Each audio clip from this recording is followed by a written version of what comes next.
A garden of pure ideology. Yeah, just your typical Super Bowl car ad. Or a hilarious beer ad.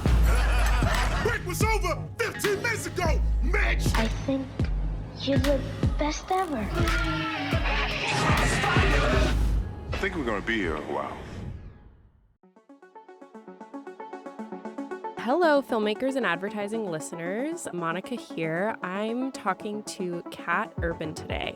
She is an integrated executive producer and head of production with 15 years of global production experience, delivering award-winning work across live action, digital, social, and interactive. She is currently the SVP Head of Production at R&R Partners, which is a full-service independent brand innovation agency.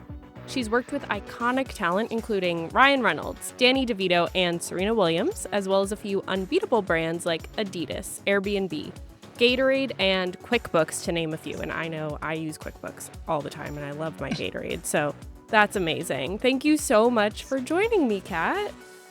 Thank you. Thank you so much for having me. So happy to be here. Of course. Just to get started, I want to know, you've been working for 15 years across a wide range of content. So why don't you tell me about how you got started? Did you always know that you wanted to do this? I did not always know I wanted to do this. I was lucky enough to fall into it and find my way. But when I started my career, which was longer than 15 years ago, I really wanted to be a writer. I wanted to be a writer. I wanted to be an editor. I always had my head in a book. As a kid, I would just read constantly, day in, day out. So Do you remember, did you have a favorite book? Because I know I sat in the car and read Matilda all the time. That was my favorite. yes, Matilda as well. But one of my favorite books, which was one of the first real adult books that I read, was The Bronze Horseman, which I have read time again after that. And I really loved it, and it made a huge impact on me. But I was very interested in writing, and I thought that's where my career would end up. So I kind of focused on writing, I focused on editing and working for small magazines in Australia when I first started out. And I just fell into advertising, and I wanted to be a copywriter, and I didn't fully understand what copywriting was and how difficult it is. It's not writing, it's very strategic. That it's a completely different discipline. Even today, the landscape that we have today, I mean, it's just harder and harder to crack that brief. And kudos to these guys who can. It's unbelievable. But I fell into production because I was a natural executor. I always wanted to make things happen. It came easy to me to make things happen, being a very efficient, being a very organized person naturally.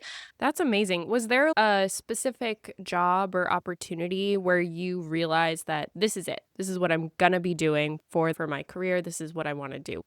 I think so. When I first started in advertising back in Sydney, I got into award school. So in Australia, there's a course that people can take called award school, and you have to crack a brief in order to get into it. So they give you about 4 or 5 briefs, and they judge you on that creative work, and that's how you got in. And I got in out of tens of thousands of people, which was, then it just was so hard. It was just a very dry run on what these creatives go through in order to make this work. And I think, again, I was gravitating towards executional work. Everything that I did wasn't really strategic like it needs to be. It didn't solve the business problem. It solved the how and when and the what. So I was always a natural executor. And I think then it kind of fell into place that I make the work. I'm really good at making the work. I'm naturally gravitating towards that, and it comes naturally to me, and I really enjoy it. So I think that was a pivotal moment for me.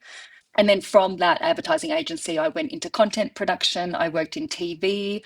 I worked on digital content. I was at the forefront of social production and social work. Back in the day, before it was called social, we had forums and message boards and things like that. So I really wet my feet in social a long time ago, and I really loved it. I really loved it.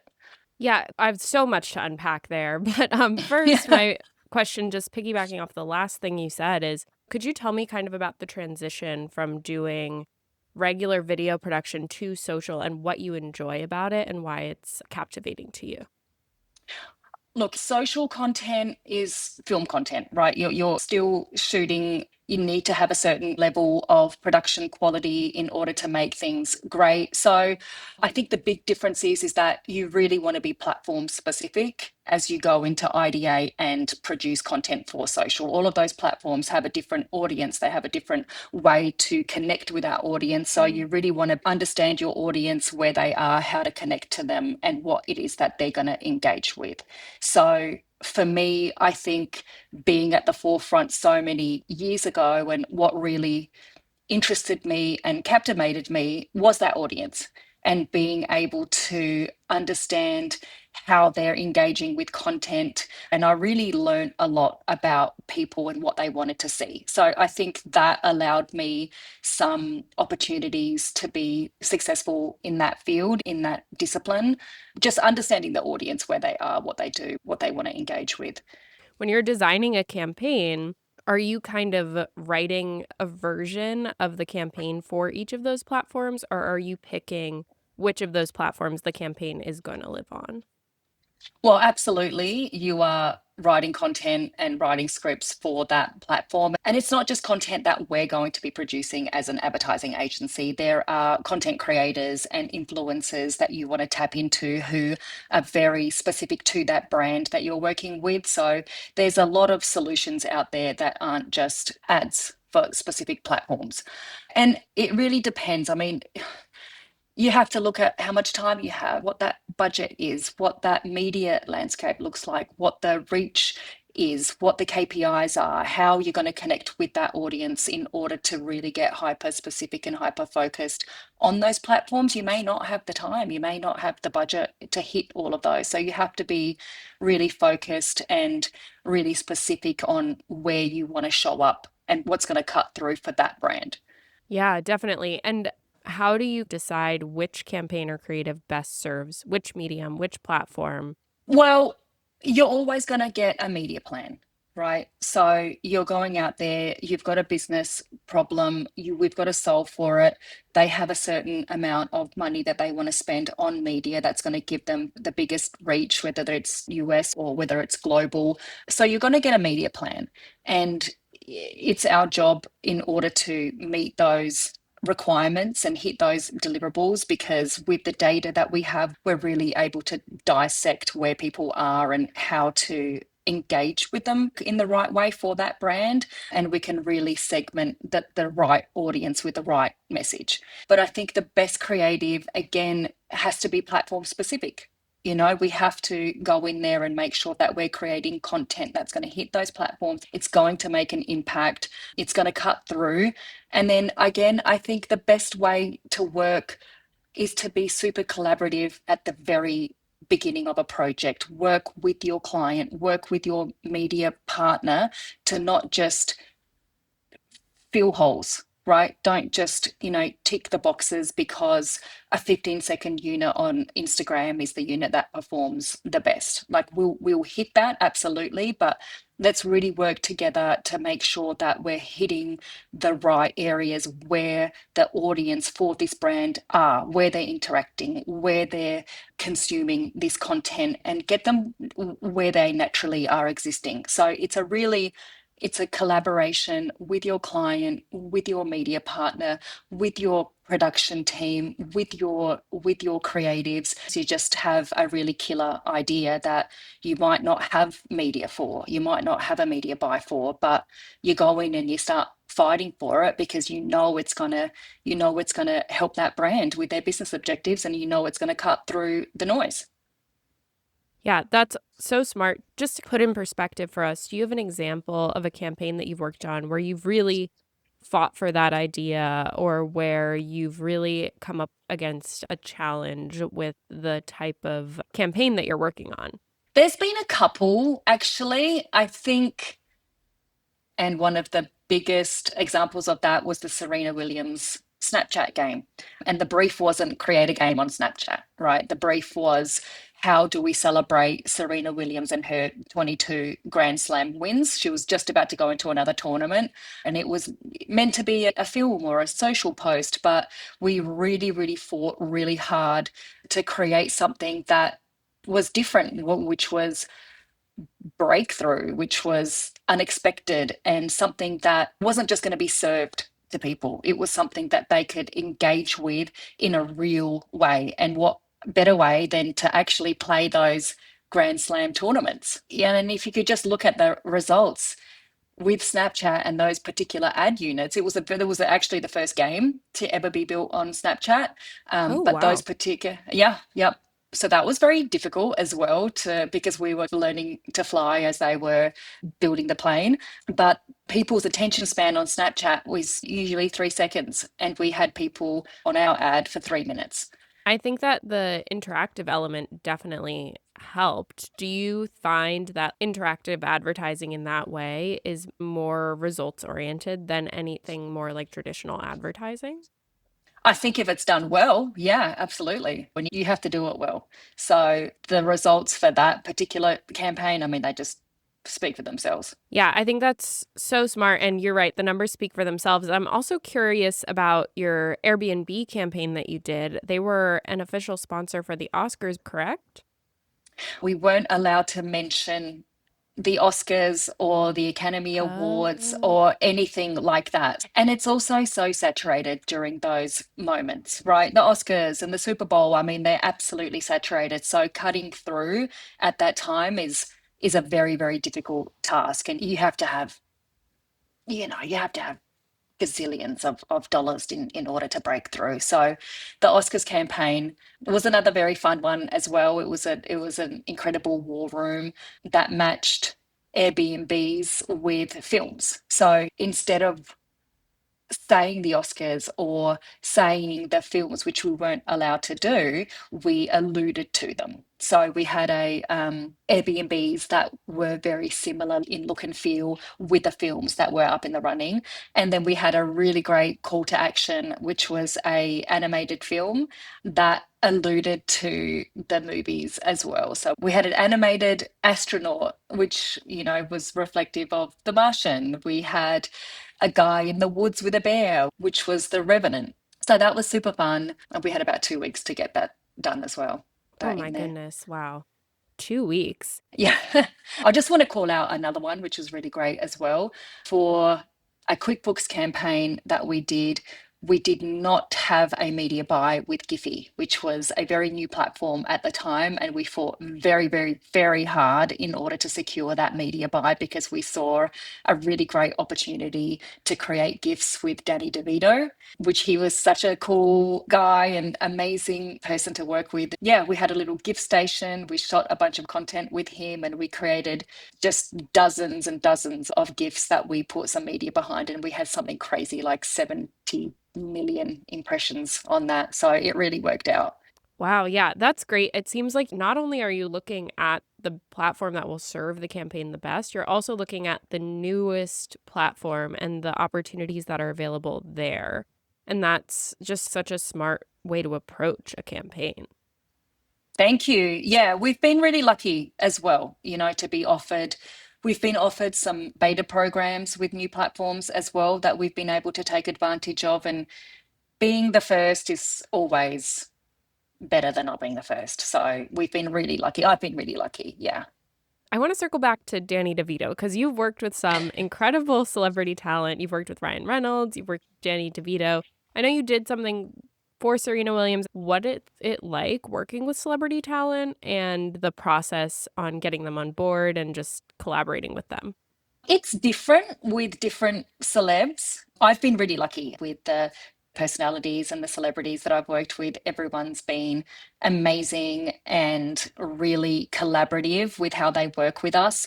Danny DeVito was incredible. I have to give him a shout out. He was so professional and so fun and so funny when he got on set. Everyone was nervous, right? He's a big deal, so it was the first time that a set was completely silent. You could have heard a pin drop, and then Danny walked on set and he just said, "Hello," And everyone roared in laughter. It was really funny. But he was amazing. Ryan Reynolds, amazing. What's the process? It's a big process for the agency, right? So it depends on the brand that you work with, what the business objective is, what it is that we're trying to do, what the message is that we're trying to make. So for us, it's really vetting a list of celebrities that could fit that bill, that match up with the values of that brand, that match up with the persona of that brand. That's the first step, just making sure they haven't said or done anything in the media that could conflict with the brand's values and what they're trying to do.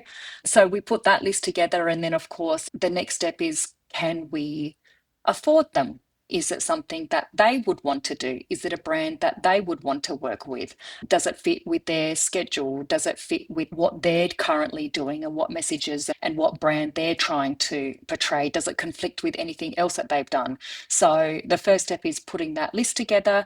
Next step is reaching out to their agents, their managers, seeing if they would even be interested or available. And quite often that list just gets completely culled. And then it's do that all over again. But a lot of the times, agents will provide a list of folks that do fit the bill, that do mesh with the brand values, and you can go from there. And then it's just a big business affairs process for contracting and negotiating. And a lot of these more creative folks like Ryan Reynolds, they want to be involved at the upfront. They want to be involved in the script. They have a lot of revisions. They have a lot of creative ideas themselves. Ryan Reynolds actually did write a lot of the scripts that we ended up producing as well. So it's a really collaborative process. And I love that as well. I think that's really cool. And it's a testament to their talent and their passion for filmmaking as well, which is really cool.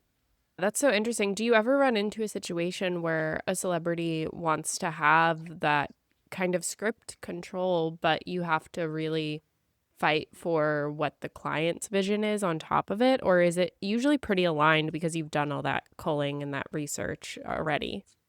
Sometimes, but not that often. I find that if you do have a good relationship and you have a good collaborative process, you can always figure that out. There's always a solve. If that talent doesn't want to say a particular line or they don't want to give out a specific performance, that's fine. We can always pivot. And they usually have a really good line of communication with the director as well. So we can always figure it out. Do you ever run into, when you're working with celebrities, like a time limit issue? I know that sometimes it's like they're only available on this day for this many hours. And how do you navigate any limitations like that? We generally do get a limited number of days or one day, and then a limited amount of hours on that day, which is inclusive of hair and makeup, which is sometimes runs a lot longer than we anticipate. And it's something that you just have to navigate. And these people are pros, right? Like if you're working with some professional A-list celebrity, you know they're going to nail it on the first round. You're not really too concerned that you're going to have to do, rounds and rounds and rounds of takes. So you know that information before your director puts his boards together. You know that information before you get all your shooting schedules. So you just navigate around their time limitations, and that it is what it is. That's the way it goes. Yeah. And I mean, it's something you have to work around, right? Because you're prioritizing working with this talent. So I'm going to pivot now, going back to the Snapchat and Airbnb campaigns. Those were pretty non-traditional forms of advertising, and the QuickBooks one as well. I'm wondering what you're seeing right now in the advertising space for where non-traditional advertising is moving to, and anything that you see people could take more advantage of, or something that people might want to get on the ground floor of.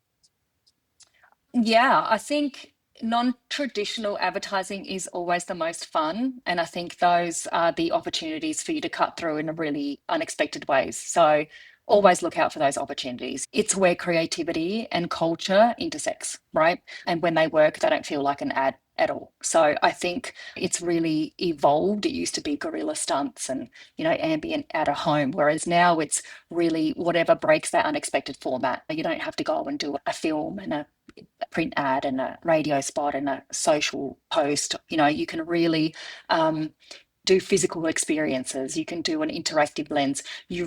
What you want to do is tell a story that's serving a real role in people's lives. It's about how you connect with your audience in a very, very real way and create something that's really meaningful to them. So, I mean, the Airbnb and Snapchat, they're great examples. They didn't interrupt people's lives, they invited them in, and that's a sweet spot. It's the work that makes people feel something and not just see something. So, I think what non-traditional advertising really is now, it's brand storytelling that behaves like culture.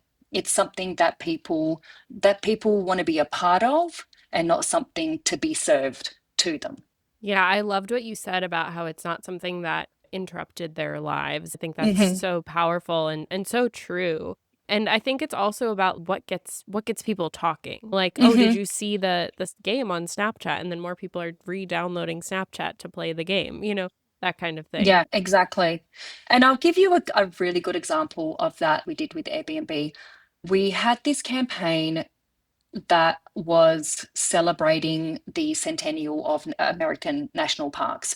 And it also happened to coincide with Facebook launching their live streaming, which used to be an hour back in the day. And they launched a 24-hour live stream, which I think is now you can go as long as you want. But they had just launched that you could stream for 24 hours. So we did a 24-hour live stream from national parks, but we followed the sun. So we saw the sun, and it was just a locked off camera from an Airbnb, and it was in a national park. So you opened on the sun rising in Yellowstone to high noon in Joshua Tree and the sun setting in Arcadia. And it was Wow. really so simple and so impactful. I mean, we had hundreds of thousands of views throughout the whole entire time. And Airbnb had a lot of social chatter about, this Airbnb sucks, blah, blah, blah. They use it as a communication tool, right?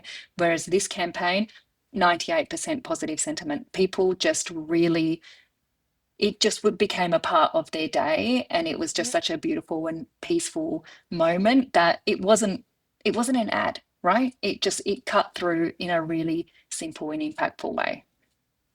Wow, that's amazing. Yeah, I can imagine how that would be incredibly positive press. Let me pivot to this larger question. Since you work on the advertising ad agency side of things, a lot of our listeners are filmmakers who are on the production company bidding and pitching to ad agencies side of things. So I'm wondering if you have any insight to when you're looking for a production partner, if there's anything that sets directors or production companies apart that makes you want to work with them more. Yeah, of course. I mean, it depends on the creative, right? So we are creative producers, right? Everywhere that I've worked, especially here at R&R Partners, I have a team of really incredible creative producers who are upstream, right? We're working with creatives. We understand their vision before they even put pen to paper. So we know exactly what it is that they're looking for in order to bring this vision to life.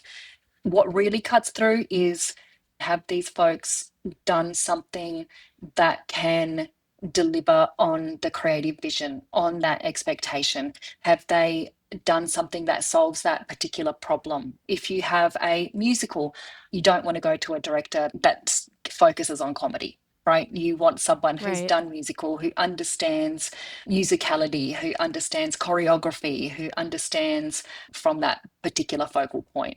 So it's really their experience, their production quality. It's chemistry, right? So we look at reels, we look at books, we talk to a lot of people, we're always talking to folks. It's how are we going to work together on these particular projects? Are we going to get along? Sometimes it just doesn't feel right, and sometimes it feels amazing. So if you have an amazing reel and you have a great chemistry, you've got what it takes to really execute something beautiful. Yeah, that is such a good point. So let's say you've written a musical and you Mhm. have 4 great directors that you're really vibing with, and you like all of them, and they all have really great musical work on their portfolio. How do you pick between them? What is the deciding factor in a situation like that? Well, funny you should bring up musicals. We just launched the LBCVA campaign, Welcome to Fabulous, I know, which it's was a so musical. beautiful. Thank you. Thank you very, very much. That was a really, really fun production.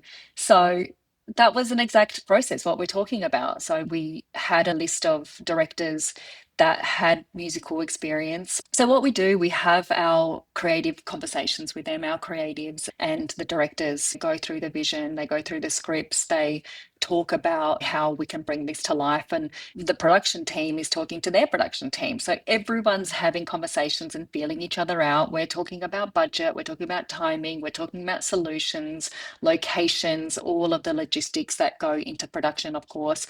And then after the first creative conversation or the first couple with something like this, with something like Welcome to Fabulous, it was a huge, huge campaign. So we put a lot of time and a lot of thought into who we would partner with, of course.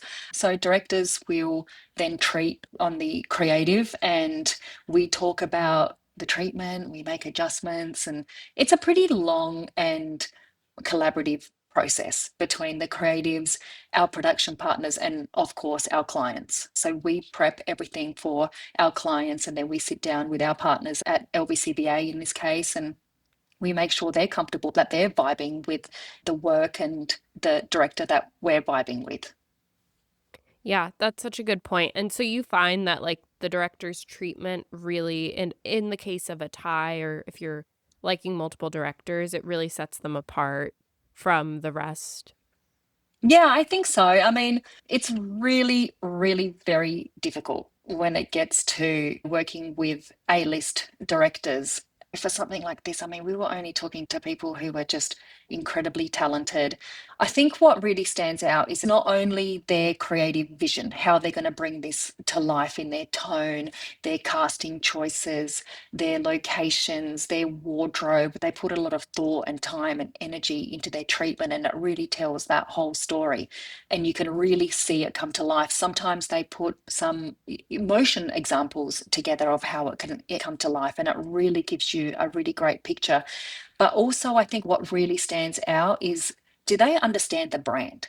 Do they Mm. understand what this brand stands for, what they're trying to accomplish, what the business objective is? If they can truly bring that vision to life as well as solve the business problem, I think you've really got a winner there. Also, the client's very important to us, obviously, you know? So I think if they are willing to collaborate, not just with us, but with our client as well, with a brand that they're bringing to life, I think that's really important. Yeah, I think so many times I talk to directors who are building treatments, and I have to remind them to like make sure that they're selling this not just to the agency, but also to the client. They're so excited about the creative and the script that they forget to focus on the brand. So I think that is so, so important. Exactly. And that's the most important person. You know, Yeah. I think there's a lot of times where we have to remind people this is not your fine art project. This is advertising. We have a business to grow and we have problems to solve. Yeah. And when they can come together and be both, that's where the money is. That's what makes it magic. Magic. That you took the words right out of my mouth. Yes, exactly. Yeah. So we're talking kind of about the creative process. So what does that process look like for you from when you are contacted by the client through when you're putting together the pitch for them and then finding a production partner to work with? So essentially, a client comes to us with a brief, their objectives, their business problems that we have to solve. We then go and dissect their brief into a creative brief. We brief our creatives. At this point, I am a big believer in collaboration from the very get go. So production is always involved upstream and involved in the briefing process. I like production to look at briefs as well, just so we can understand and weigh in on any kind of timing implications, any kind of budgetary implications. It's very important. And then the creatives go and they start putting pen to paper, putting their heads down, which is super, super hard. I think we've established, especially at R&R, we're a very collaborative team. So creative and production really work really, really well hand in hand, along with strategy as well, because the messaging really matters. The strategy to what we're trying to accomplish is super important and really grounds the work from the very beginning. So we really like to work together as a team. Production's really great at weighing in and plussing up ideas with insights and experiences that we've had with certain projects that we've executed in the past. And then it gets to client presentations, and we very often present more than one idea. Sometimes it's 10, 12, and so it gives them a lot of areas to choose from, which I think is really helpful for our client partners as well, to see kind of the breadth of the work that we can accomplish to solve that problem. And also it gives us an opportunity to hit different mediums as well. So your problem may not be solved by a film. It may be solved by an experience or an activation or a TV spot or whatever that may be. So we come with a lot of solves that they can potentially choose from. And then, it's up to the client and us to work together to narrow down on what that particular execution is going to be. And we go in and we start making. You're coming to them with about 10 ideas, you said, around there. Mm-hmm. But you're probably going through several drafts of ideas. How do you get to that point where you decide which of the 10 you're going to present? Well, it's a huge process internally, right? So there's ideas that come to us that are just not feasible. We like to say nothing is impossible and we give solutions, obviously, but there are some things that are just not feasible within that time and the budget that we have.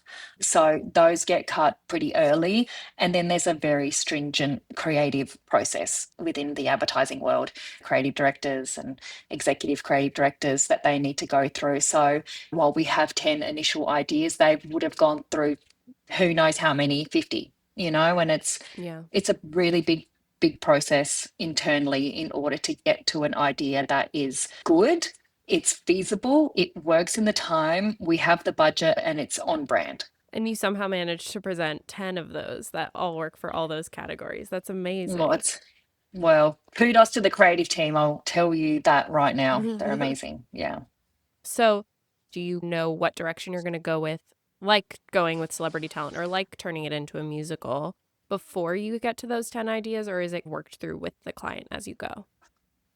It's really unique to each creative and to each brief. So the process and the way that we figure things out, there's not a set formula, right? Like it's just different every single time. And that's the beauty of advertising. That's the beauty of creative. And that's the beauty of creative production, is that there's a myriad of different solves to each problem. And you could go a celebrity, you could go an activation, you could go a music video, you could go a Snapchat game. You never know what's going to really hit that mark until you start really digging in and digging into the work and understanding what that brief needs and what that solution is.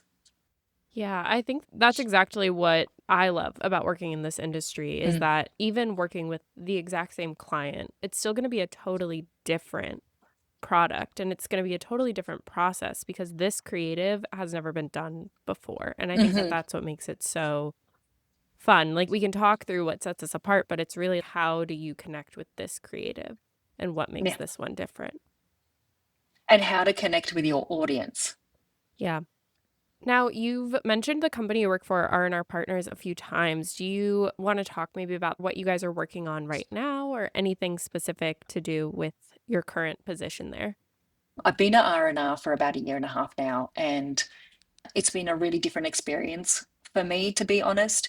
It's an independent agency. It's been independent for 50 years, which is, if you understand advertising, it's a crazy achievement. And they've done some iconic work. We're headquartered in Vegas, and we have the LBCBA has been a partner to us and a client to us for 25 odd years. So we have been at the forefront of developing Vegas and partnering with LBCBA to develop Las Vegas into what it is today, right? The culture has shifted here, right? I mean, we made the iconic "what happens in Vegas stays in Vegas" campaign, and there's a lot of equity there, but Vegas is something really different now. It's Yeah. the number one sports capital and number one entertainment capital of the world, and we've been lucky enough to be able to work with the LBCBA and in order to partner with them and make that happen. So it's really just it's a different kind of agency, right? So we have a lot of deep roots in government affairs. We have a lot of connections in Nevada and different states in the US. And we've been really instrumental in changing culture, which Yeah. is really exciting. So we're not just making ads over here. We're making a cultural impact. We're not just an advertising agency. We're agents of change for our partners. That's so true. And I can really see that in the work that you've talked about doing with them. It's really exciting to hear about. Is there anything that you guys are working on right now that you can share about that you're really excited about? We've just launched the Welcome to Fabulous campaign with the LBCBA, which was, over a year in the making. And it was an Wow. incredible campaign. So that's out in the world, and there's going to be extensions of that campaign that's going to be launched. They keep coming out. So that's very exciting. So you've obviously worked on a number of incredible projects. Is there anything that was like really challenging or difficult, or anything that had some big obstacles you had to overcome? Yes, none of them are easy, but one that really sticks in my mind is the Adidas World Cup 2022. Oh yeah, that was such That a beautiful campaign. I loved that Thank one. you. It was really fun, but it was very difficult. We had a very truncated timeline on that particular campaign. We were meant to have the better part of a year. We were meant to have about 10 months, 11 months in order to produce the campaign, because we're working with these football players across Europe who are like gods over there, right? So Yeah. it's really difficult to lock down their time, lock down their availabilities, get their contracts in place, all that sort of stuff. But because we had such a truncated timeline, our production timing moved into when they were really ramping up their training for the actual World Cup. Oh wow. Yeah. Yeah. So to your earlier point about do we ever have less time with celebs and talent? Yes, we had about 2 hours with Oh my each of goodness. these players. So we had to do shoot days with body doubles. We had to do shoot days on the same days. So at one point we were shooting with three of the players on the same day. So we had to figure out the logistics of shooting in different locations in Europe. Wow. And reminder, we had one director.